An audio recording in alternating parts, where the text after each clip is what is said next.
Hello, we're back to Francis Marion College Planetarium for another edition of Skywatch. We won't be able to do much stargazing this weekend because the moon is so bright as it approaches full moon on Tuesday. So this might be a good time to take a closer look at the moon. Here's an enlarged view of the moon as it would appear through binoculars. Astronomical telescopes usually give an inverted image, and in some cases also cause a reversal of right and left. But since more people have access to binoculars than to telescopes, we'll use this view. As we can see, the most prominent features on the moon are large light and dark areas. Early observers thought the moon was much like the Earth, and so they assumed the light areas were land masses and the dark areas were seas and oceans.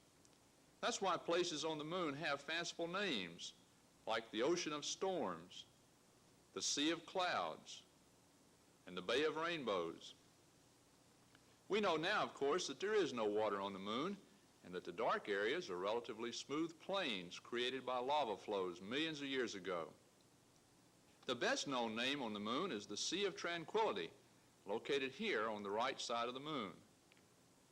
This is where man first landed on another world in July of 1969.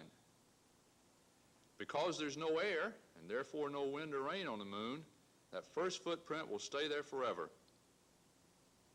Since that first landing, nearly 10 years ago, there have been 5 others at the various locations indicated here. We'll look at the moon again in some future programs, and our new planetarium program entitled The Christmas Star begins this Sunday, November the 12th. In it, we go back nearly 2,000 years to see if we can locate the star that led the wise men on that very first Christmas. The show starts promptly at 3 p.m., so we suggest you arrive early to be sure of a good seat. And join us again next week for another edition of Skywatch.